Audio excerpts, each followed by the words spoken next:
শুরুতে রবার্ট নামের এক লোককে দেখি, যে এখন তার দুই মেয়ে ইভা এবং নেলকে নিয়ে জঙ্গলে থাকা তার বাড়িতে যেতে থাকে। আসলে রবার্টের সবসময় ভেড়ি থেকে দূরে থাকতেই ভালো লাগে।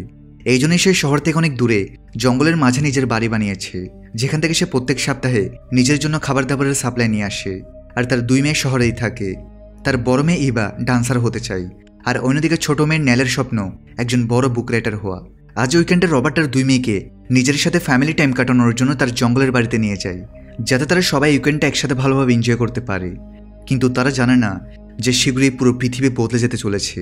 সন্ধ্যায় যখন রবার্ট টিভি নিউজ দেখতে থাকে, তখন সব দিক থেকে অদ্ভুত খবর আসতে শুরু করে, যে কিভাবে পুরো পৃথিবীতে একসাথে ইলেকট্রিসিটি বন্ধ হয়ে যাচ্ছে। পৃথিবীর সব জায়গায় একসাথে পাওয়ার আউট হতে শুরু করেছে, যার কারণে এখন পর্যন্ত কেউ জানে না, হয়তো এটা কোনো ডিজিটাল অ্যাটাক হতে পারে।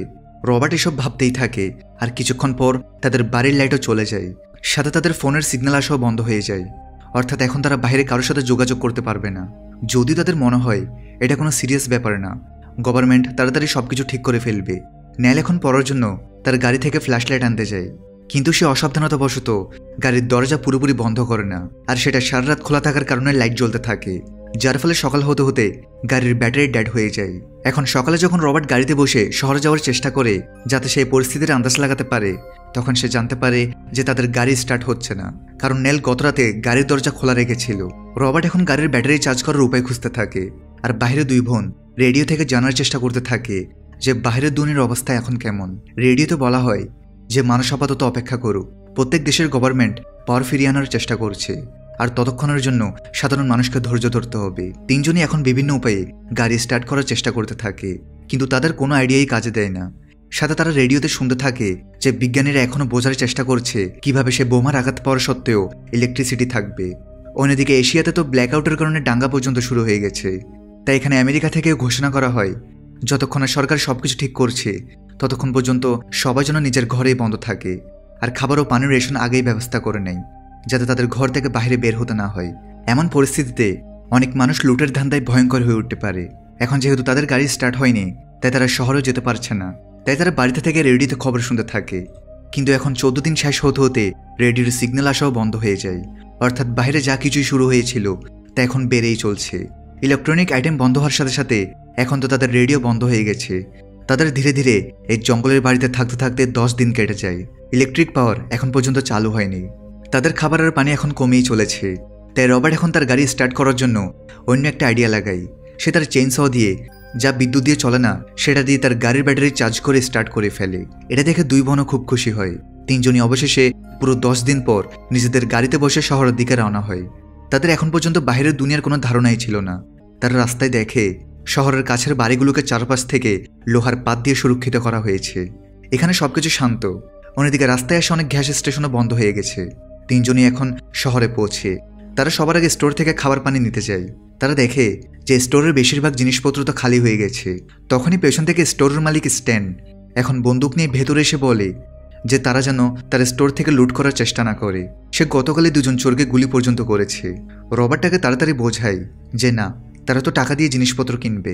এখন স্ট্যান তাদের গত 10 দিনের সব ঘটনা বলে, যে কিভাবে পাওয়ার আউটেজের পরে মানুষ আশেপাশের স্টোরগুলোতে লুটপাট করা শুরু করে দেয়, যার পরে শপ অনাররা তো এখন মানুষকে গুলি পর্যন্ত করে দেয়। স্ট্যান এটাও জানায় যে এখন তার স্টোরে খুব কম জিনিসই বেঁচে আছে, আর প্রত্যেকটা আইটেমের দাম 100 গুণ বেড়ে গেছে। এখন এমন পরিস্থিতি দেখে রবার্ট বেঁচে থাকা সব জিনিসপত্রই কিনে নেয়, কারণ তারা জানে না যে দুনিয়াতে আরও সামনে কি ঘটতে চলেছে। আর টাকা তো এখন তাদের কাছে কাগজের চেয়ে বেশি কিছু না। তারা 5 গ্যালন তেলও নিয়ে নেয়, যদি কখনো তাদের জঙ্গল থেকে শহরে ফিরে আসতে হয়। এই জন্যই তাদের এই তেল দরকার। এখানে টাকা দেওয়ার সময় স্ট্যান রবার্টের কাছে তার বাড়ি ঠিকানাও জিজ্ঞেস করে। এখন রবার্টের ফ্যামিলির সুরক্ষার জন্য তাকে মিথ্যা বলে দেয় যে তারা এই শহরেই থাকে, কিন্তু তার আইডি থেকে স্ট্যান জেনেই যায় যে রবার্টের ফ্যামিলির বাড়ি এই শহর থেকে অনেক দূরে জঙ্গলে আছে।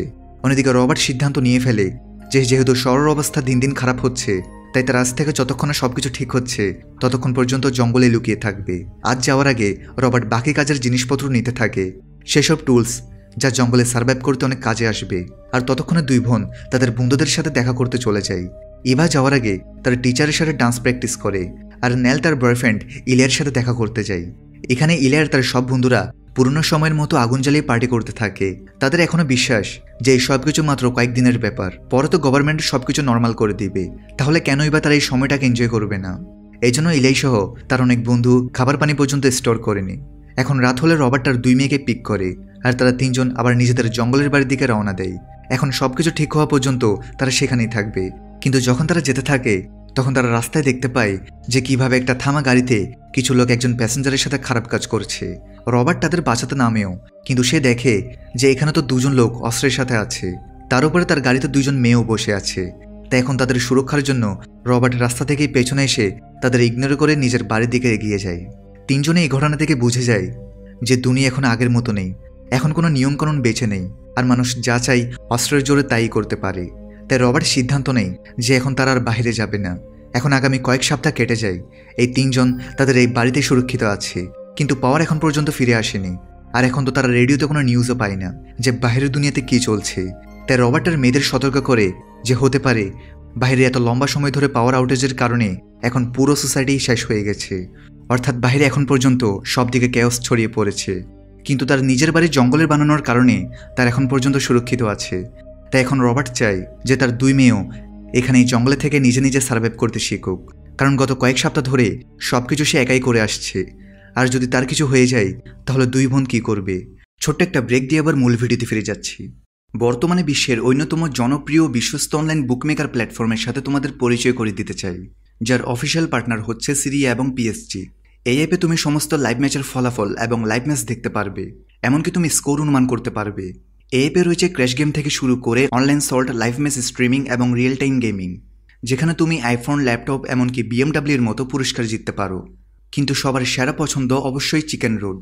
এই গেমটি খেলে সবাই দারুণ এনজয় করে, তাই যদি তুমি এখন এটি ট্রাই করে না থাকো তাহলে মিস করছো। আর সবচেয়ে ভালো বিষয় হচ্ছে নতুন ইউজাররা আমার প্রোমো কোড ব্যবহার করে সাইন আপ করলে 26,000 টাকা পর্যন্ত বোনাস এবং ফ্রি স্পিন পেতে পারে। আর যেটা টাকা তুমি চাইলে বিকাশ, রকেট, নগদ ব্যাংক এবং অন্যান্য সহজ পদ্ধতির মাধ্যমে খুব সহজেই তুলে নিতে পারো। তাহলে আর দেরি কিসের? রেজিস্ট্রেশনের জন্য পিন কমেন্টে থাকা লিঙ্কে ক্লিক করো অথবা গুগলে গিয়ে অনুসন্ধান করো, আর রেজিস্ট্রেশনের সময় প্রোমো কোড ব্যবহার করে বোনাস পাও। এটি শুধুমাত্র একটি বিজ্ঞাপন। এই ধরনের অ্যাপে আর্থিক ক্ষতির সম্ভাবনা আছে, তাই এই ধরনের অ্যাপ থেকে দূরে থেকো। রবার্ট তাদের এই জঙ্গলের সবকিছু বলতে শুরু করে, কিভাবে এখানে কাছে একটা প্রাকৃতিক পানির উৎস আছে, আর সে কিছু মুরগিও পালছে যেগুলো থেকে তারা প্রতিদিন ডিম পাবে। সাথে কাছেই সে এখন চাষাবাদ শুরু করবে, আর মাঝে মাঝে তারা জঙ্গলে গিয়ে বন্যপশু শিকার করতে পারে, অর্থাৎ তাদের খাবার দাবারের কোনো অভাব হবে না, শুধু তাদের প্রাকৃতিক উপায়ে থাকতে শিখতে হবে। যদিও এটা শুনে নেল রেগে যায়, কারণ সে এমন জীবন কাটাতে পারবে না। সে তার পুরো জীবনটা এভাবেই আরামে কাটিয়েছে, তাহলে সে এখন হঠাৎ করে চাষাবাদ এসব কিভাবে করতে পারে? এখন সবসময়ের মতো রবার্ট তার পরিবারের জন্য জঙ্গল থেকে আগুন জ্বালানোর কাঠ কাটতে যায়, কিন্তু সে খেয়াল করে না যে তার চেইনসোর একটা স্ক্রু ঢিলা হয়ে গেছে, যার ফলে সেই চেইনসো এখন তার পায়ে গিয়ে লাগে। রবার্টের ব্যথায় ভরা চিৎকার শুনে 2 বোন যারা বাড়িতে আরাম করছিল তারা তাড়াতাড়ি দৌড়ে তাদের বাবাকে দেখতে পায়। তারা দেখে যে চেইনসো দিয়ে তার বাবার পায়ের অনেক বড় অংশ কেটে গেছে, যার ফলে অনেক রক্তপাত হচ্ছে। তার উপর 2 বোনের কেউই ফার্স্ট এড পর্যন্ত করতে জানে না, তারা তো এখন পর্যন্ত ক্ষত বন্ধ করতেও জানে না, আর তারা রক্ত দেখে ভয় পেয়ে যায়। তাদের বাবা আগেই তাদের সতর্ক করেছিল যে তারা যেন এমন পরিস্থিতিতে থাকতে শিখে, কিন্তু তখন কেউই তার কথা শুনেনি। তাই এখন রবার্ট বলে যে সে হয়তো আর বাঁচতে পারবে না, কিন্তু সে মরার আগে 2 বোনের থেকে প্রমিস নেয় যে এখন থেকে তারা কথা দিক যে তারা নিজেদের বদলাবে, আর তারা এই সময় নিজেদের মানিয়ে নেবে, সবকিছু নিজে থেকে করতে শিখবে। তাদের দুজনকে সবসময় একসাথে থাকতে হবে যাতে তারা একে অপরের সুরক্ষা করতে পারে, কারণ এখন পৃথিবীতে কোনো নিয়মকানুন বেঁচে নেই, তাই যে কেউই তাদের ক্ষতি করতে পারে। আর এখন তো সে নিজেও তাদের সাহায্য করার জন্য বাঁচবে না। এই বলে রবার্ট অবশেষে জীবন ত্যাগ করে। যদি 2 বোন আগে তার কথা মতো সবকিছু শিখে নিত তাহলে হয়তো সে আজ বেঁচে থাকতো, কিন্তু এখন অনেক দেরি হয়ে গেছে। তাই এখন তারা সকাল হলে তাদের বাবার যেখানে মৃত্যু হয়েছিল সেখানেই কবর দিয়ে দেয়। তারা বাড়ি ফিরে এসে কাঁদতে থাকে। তাদের মা তো তাদের ছোটবেলাতেই এক অসুখে মারা যায়, আর তখন থেকে এখন পর্যন্ত তাদের বাবাই তাদের মানুষ করেছে। বাড়িতে সবসময় সবকিছু তাদের বাবাই করত। তারা দুজন নিজে থেকে কিছুই করতে জানে না, তাই দুজনে আগামী কয়েকদিন এভাবেই চিন্তিত থাকে। কিন্তু তারা বুঝে যায় যে তাদের এখন নিজে থেকে সবকিছু করা শিখতে হবে। এখন ধীরে ধীরে গ্লোবাল ব্ল্যাকআউট হওয়ার 2 মাস কেটে গেছে। 2 বোন এখন তাদের বাবার অনুপস্থিতিতে বাড়ির অল্প বিস্তর কাজ করতে শুরু করেছে। যদিও রবার্ট মরার আগে তাদের জন্য অনেক কিছু আগে থেকে সেট আপ করে গিয়েছে, তাই তারা উঠেই সবার আগে তাদের মুরগির ডিম খায়, আর তারপর অল্প বিস্তর চাষাবাদ করে নেয়। এখন একদিন ইভা বলে যে তারা তাদের তেল থেকে একটু তেল ব্যবহার করে এই বাড়ির জেনারেটরটা চালু করবে, এতে তারা অনেকদিন পর ইলেকট্রিসিটি দেখতে পাবে। পাশাপাশি তারা তাদের বাবার মায়ের পুরনো ভিডিওগুলো দেখে নিবে, কারণ পাওয়ার না থাকায় তাদের বাবার মৃত্যুর পর তার ছবি আর ভিডিও পর্যন্ত তারা দেখতে পারছে না, কারণ সে ব্ল্যাকআউটের পরেই তাদের ফোন বন্ধ হয়ে গিয়েছিল। কিন্তু এখন নেল এর জন্য মানা করে দেয়, কারণ তাদের কাছে মাত্র 5 গ্যালন তেল বেঁচে আছে, আর যদি তাদের কখনো ভবিষ্যতে আবার শহরে যেতে হয় তাহলে তাদের ফিরে আসার মতো তেলও থাকবে না। তাই নেল বলে যে তাদের এই বেঁচে থাকা তেলটা কোনো এমার্জেন্সির জন্য বাঁচিয়ে রাখা উচিত। এই কথা নিয়ে দুই বোনের মধ্যে তর্ক শুরু হয়, আর তারা আগামী কয়েকদিন পর্যন্ত এক অপরের সাথে কথাও বলে না। কিন্তু এখন একদিন নেল জানতে পারে যে তাদের মুরগিগুলোই নেই, অর্থাৎ কোনো বন্য প্রাণী রাতে তাদের খোয়ার ভেঙে সব মুরগি তুলে নিয়ে গেছে। আসলে আগে তাদের বাবা রবার্টই খোয়ারের দেখাশোনা করত, কিন্তু তখন দুই বোন কিছুই শিখেনি, আর এখন তাদের খোয়ার দুর্বল হওয়ার কারণে তাদের মুরগিও চলে গেছে, আর এখন তারা ডিম পাবে না, যার পরে তাদের বেঁচে থাকা খাবার থেকেও নিজেদের ভোগ্য খাবার অনেক কম করতে হয়। যদিও এতে একটা লাভ হয়, এই নতুন বিপদ দুই বোনকে আবার কাছাকাছি নিয়ে আসে, যারা গত 1 সপ্তাহ ধরে এক অপরের সাথে কথা বলছিল না। তারা বুঝতে পারে এমন পরিস্থিতিতে তাদের একসাথে মিলে কাজ করতে হবে, আর তারা সিদ্ধান্ত নেয় যে এখন কাল থেকে তারা আরও ভালোভাবে নিজেদের বাড়িকে সুরক্ষিত বানাবে। তারা আলোচনা করতেই থাকে, তখনই তাদের দরজায় কেউ নক করে। এখন নেল ভয় পেয়ে তার বাবার বন্দুক তুলে নেয়, কারণ কে জানে কেউ তাদের লুট করতে আসেনি তো। তারা দেখে যে এই তো ইলাই, সেই নেলের শহরের বয়ফ্রেন্ড। এখন ইলাই তাদের সবকিছু বলতে শুরু করে, যে কিভাবে তখন তাদের মনে হয়েছিল যে সবকিছু তাড়াতাড়ি ঠিক হয়ে যাবে, এই জন্য তারা খাবার দাবারের সাপ্লাই জোগাড় করেনি। কিন্তু যখন কয়েক সপ্তাহ লাইট আসেনি, তখন শহরের অবস্থা আরও খারাপ হতে থাকে। মানুষ শুধু খাবারের জন্য একে অপরকে মারতে শুরু করে, আর সে নিজে কোনো মতো প্রাণ বাঁচিয়ে শহর থেকে বেরিয়ে এসেছে। ইলাই বলে যে সে গত 1 মাস ধরে এদিক ওদিক ঘুরছে, আর তারপর অবশেষে তার নেলের জঙ্গলের বাড়ির কথা মনে পড়ে, যার ঠিকানা নেল তাকে শেষ সাক্ষাতে বলেছিল। অর্থাৎ বাইরের অবস্থা এখন খারাপের থেকে আরো খারাপ হয়ে গেছে, আর ইলাই এখন এতদিন পরে পেট ভরে খাবার খেয়ে খুব খুশি হয়। সকাল হলে নেল ইলাইকে তার পুরো বাড়ি দেখায়। সে তাকে কাছে একটা ট্রি হাউস দেখায়, যা নেল গত কিছুদিন এই জঙ্গল থেকে বানিয়েছে। এখানে তারা দুজন প্রথমবার ইন্টিমেটও হয়, আর নেলের বড় বোন ইবাও চিন্তিত ছিল, কারণ এখন ইলাই তাদের সাথে থাকার ফলে তাদের খাবার দাবারের সাপ্লাই আরও তাড়াতাড়ি কমতে থাকে, আর এভাবে তো তারা না খেয়ে তাড়াতাড়ি মারা যাবে। তাই সে নেলকে বলে যে সেই জন্য ইলাইকে এখান থেকে চলে যেতে বলে। নেল ইলাইয়ের সাথে দেখা করে সব জানে, আর ইলাই বলে যে ঠিক আছে, সে কিছুদিন আগে এখানে আসার সময় জানতে পেরেছিল যে অন্য একটা শহর বস্টনের অবস্থা এখন পর্যন্ত ঠিক আছে। তো সে নেলকে অফার করে যে সেও যেন তার সাথে থাকে, আর তারা দুজন একসাথে এখান থেকে বেরিয়ে পুরো দুনিয়া ঘুরবে। নেলও রাজি হয়ে যায়, আর ইলাই আর নেল গিয়ে সবকিছু ইভাকে বলে দেয়। এখন ইভা প্রথমে খুব রেগে যায় যে তার বোন নেল তাকে ছেড়ে তার বয়ফ্রেন্ডের সাথে চলে যাচ্ছে, যেখানে বাইরের দুনিয়া এত বিপজ্জনক থাকা সত্ত্বেও তাদের তো একটা সুরক্ষিত জায়গা ছাড়ার কথা ভাবা উচিত না। যদিও তা নেল মানে না, আর পরদিন যখন তারা যেতে থাকে তখন নেল কাঁদতে কাঁদতে ক্ষমা চায় যে তাকে তার বোন ইভাকে একা ছেড়ে যেতে হচ্ছে। ইভাও তাকে যাওয়ার সময় বেস্ট উইশেস দেয়, যেন সে নিজের খেয়াল রাখে আর শুধু জঙ্গলের রাস্তা দিয়ে যায়, প্রধান শহরগুলোর মধ্যে দিয়ে না, সেখানে বেশি বিপদ হতে পারে। এখন নেলের ইলের সাথে যাওয়ার পর ইভাজ রাগে এত মাস পর ডান্স করে নিজের মন ভালো করার চেষ্টা করে, কারণ সে একা হয়ে গেছে। সে চেয়েও তার বোনকে আটকাতে পারেনি। আর অন্যদিকে নেলও ইলিয়ার সাথে সারাদিন জঙ্গলের পায়ে হেঁটে চলার পর রাতে এক জায়গায় থেকে ঘুমানোর সিদ্ধান্ত নেয়। তখনই নেলের তার বাবার শেষ প্রমিসের কথা মনে পড়ে, যাই হয়ে যাক না কেন দুই বোনকে সবসময় একে অপরের সাথে থাকতে হবে। তিনি মরার আগে তাদের একে অপরে দেখাশোনা করতে বলেছিল। তাই এখন নেলের খুব খারাপ লাগে, আর সকাল হলে সে ইলাইকে বলে সে তার সাথে আর এগোতে পারবে না। এখন ইলাইও জানে সে তার সাথে ফিরে যেতে পারবে না, কারণ ওখানেও তো আগে থেকেই খুব কম খাবার বেঁচে আছে। তাই সে তার সফরকে এগিয়ে নিয়ে যাওয়ার সিদ্ধান্ত নেয়। আর নেল এখন অবশেষে ওখান থেকে ফিরে তার বোনের কাছে চলে আসে। ইবাও তাকে দূর থেকে আসতে দেখে খুব খুশি হয়, আর তার একে অপরকে জড়িয়ে ধরে। এখন ধীরে ধীরে পাওয়ার আউটেজ হওয়ার 6 মাস কেটে গেছে। দুই বোন এখন এই নতুন দুনিয়ায় অভ্যস্ত হয়ে গেছে।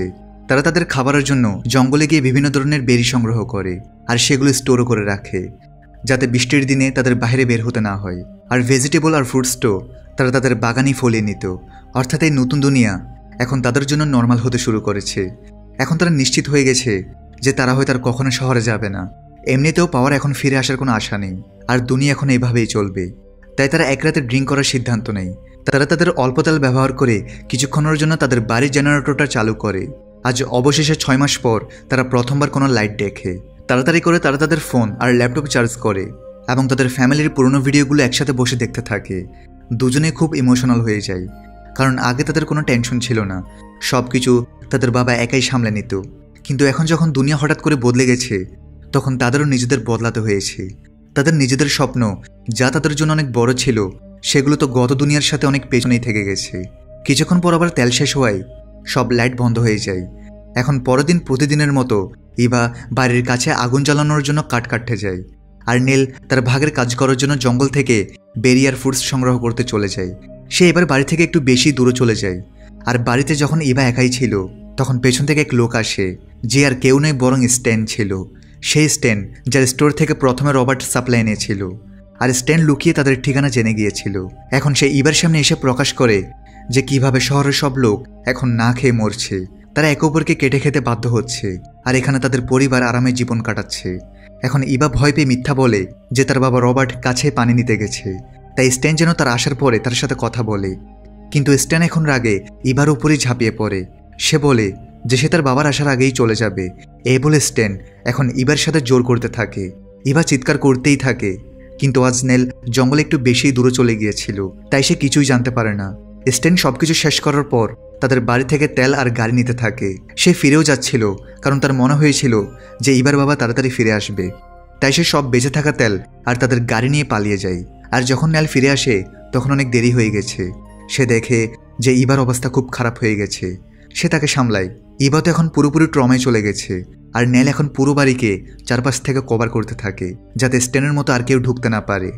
ধীরে ধীরে দিন কাটতে থাকে, কিন্তু ইভা কখনো সেই দুর্ঘটনা থেকে বের হতে পারে না। নেল তার মনোযোগ অন্যদিকে সরানোর জন্য সবকিছু নর্মাল হওয়ার নাটক করে, কিন্তু এইসবে কোনো লাভ হয় না। এখন সময়ের সাথে আরও 2 মাস কেটে যায়, আর স্ট্যানের সেই ঘটনার পর এখন পর্যন্ত ইভা ঘর থেকে বের হয়নি। আর নেলও বাড়ির কাছেই থেকে সব কাজ করে। আর এখন জঙ্গলে না যাওয়ার কারণে আর ঘরে থাকার ফলে তাদের সব খাবার প্রায় শেষ হতে চলেছে। আজ খাবারের খালি পাত্রগুলো দেখতে দেখতে নেলের নজরটা একটা খামের উপর পড়ে, যা তাদের বাবা রবার্টের ছিল। এতে তিনি কিছু বীজ রেখেছিলেন যাতে তারা 2 বোন কুমড়ো ফলাতে পারবে। এখন ইভা তো বাইরে এমনিতেও বের হয় না, তাই নেল নিজেই সেগুলো বুনতে থাকে। এরই মধ্যে যখন সে একটা ভারী পাথর সরানোর চেষ্টা করতে থাকে তখন তার কোমরে ক্র্যাক আসে, আর সে ওখানেই পড়ে যায়। তাকে এমন ব্যথায় দেখে ইভা অবশেষে 2 মাস পর ঘর থেকে বের হয়। সে তার বোন নেলকে সামলায় আর তাকে ভেতরে নিয়ে যায়।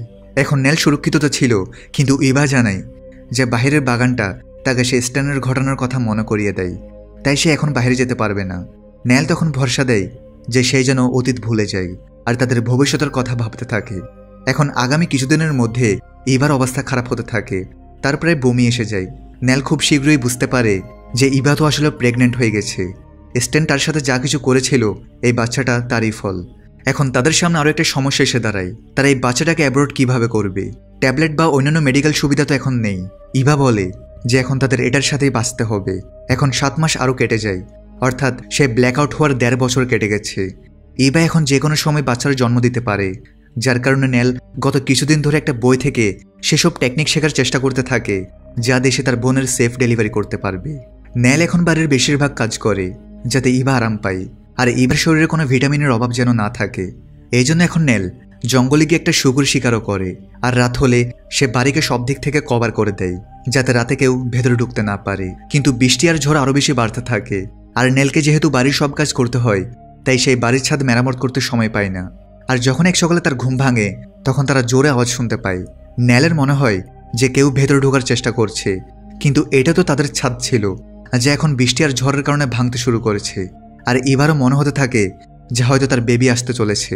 এখন নেল খেয়াল করে বাড়ির ছাদ ভাঙতে শুরু করেছে, আর বেবি আসতে না জানার কত ঘন্টা লাগবে, তাই এখন তাদের বাড়িতে থাকাটা নিরাপদ হবে না। নেল এখন এবার সুরক্ষার জন্য তাকে সাথে নিয়ে তাদের পুরনো ট্রি হাউসে যায়, যেটা সে গত কয়েক মাস ধরে তৈরি করেছিল। আর আজকে রাতে যখন আবার তুফান আসে তখন নেল কোনো মতে এবার সেফ ডেলিভারি করায়, আর তার একটা ছেলে বাচ্চা হয় যে একদম সুস্থ ছিল। এখন ঝড় থামার পরের সকালে 2 বোন সেলিব্রেট করে যে তারা সফলভাবে তাদের বাচ্চার জন্ম দিয়েছে। দুজনেই কিছুক্ষণ পর আবার বাড়িতে ফিরে আসে। তখন তারা দেখে যে এখন তো আরও বেশি ছাদ ভেঙে গেছে। তারা বুঝতে পারে এভাবে তো তারা এই বাড়িটিতে বেশি দিন থাকতে পারবে না। এখানে থাকা বেবি আর ইভার জন্য ঝুঁকি। এখন ইভার একটা আইডিয়া আসে, আর সে বলে যে এই বাড়ি তো এই বৃষ্টির সিজনে এমনিতেও টিকবে না, তাহলে কেন ইভা তারা অল্প তেল ব্যবহার করে এই বাড়িটিকে একদম জ্বালিয়ে দিবে না, আর তারপর তারা সেই ট্রি হাউসে শিফট হয়ে যাবে। আসলে ইভার এটাও ভয় ছিল যে স্টেনার তো এখানে ঠিকানা জানা আছে, তাই কে জানে সে আবার কখনো এখানে ফিরে এসে ইভার থেকে বাচ্চাটা কেড়ে নেবে। তাই যদি সে আবার কখনো ফিরে আসে তাহলে এই বাড়িটিকে পোড়া দেখে তার যেন মনে হয় এখন তাদের পুরো পরিবার এই বাড়িতেই মারা গেছে, আর সে ফিরে যাবে। এখন নেলার ওই আইডিয়াটা ঠিক মনে হয়। 2 বোন এখন বাড়ি থেকে আগে তাদের সব কাজের জিনিসপত্র জোগাড় করে আর সব কিছু প্যাক করতে থাকে যাতে তারা সব কিছু তাদের জন্য ট্রি হাউসে শিফট করতে পারে। আর এখন রাত হলে যখন তারা সব কাজের জিনিসপত্র বের করে নেয়, তখন তারা অবশেষে বাড়িতে ট্যাল ঢেলে তাতে আগুন লাগিয়ে দেয়। পুরো ১.৫ বছর এখানে থাকার পর এখন তারা তাদের শেষ মডার্ন স্ট্রাকচারকেও জ্বালিয়ে দেয়। অর্থাৎ এখন তাদের একদম প্রকৃতির সাথে থাকতে হবে। দুই বোন মনেও করে যে কিভাবে ১.৫ বছর আগে যখন এই সব বিপর্যয় শুরু হয়েছিল আর তারা তাদের বাবার সাথে বাড়িতে এসেছিল, তখন তারা নিজেদের জন্য খাবার পর্যন্ত বানাতে জানতো না। কিন্তু যখন তাদের বাবার মৃত্যু হয় আর পরিস্থিতি বদলায়, তখন তাদের সময়ের সাথে নিজেদের বদলাতে হয়েছে। আর এখন তো তারা জঙ্গলে নিজে থেকে বাড়ি বানিয়ে চাষাবাদ আর শিকার পর্যন্ত করতে পারে, সাথে এখন একটা বেবিকেও পালবে। এই বিপর্যয় তাদের আরও শক্তিশালী বানিয়ে দিয়েছে। আর এই একই বিপর্যয় কিছু মানুষের আসল চেহারাও তাদের সামনে এনে দিয়েছে। তারা জানতে পেরেছে যে কিভাবে কিছু মানুষের নৈতিকতার তাদের নীতি পরিস্থিতি বদলানোর সাথে সাথেই পেছনে থেকে যায়, আর তারা জানোয়ার হয়ে যায়। এখন পৃথিবী আবার আগের মতো কখন হবে তা কেউ জানে না, কিন্তু দুনিয়া আবার আগের মতো হওয়ার আগে ইভার নেলের মতো খুব কম সার্ভাইভার এখন প্রকৃতির সাথে থাকতে শিখে গেছে। আর এখানেই এই মুভির সমাপ্তি ঘটে।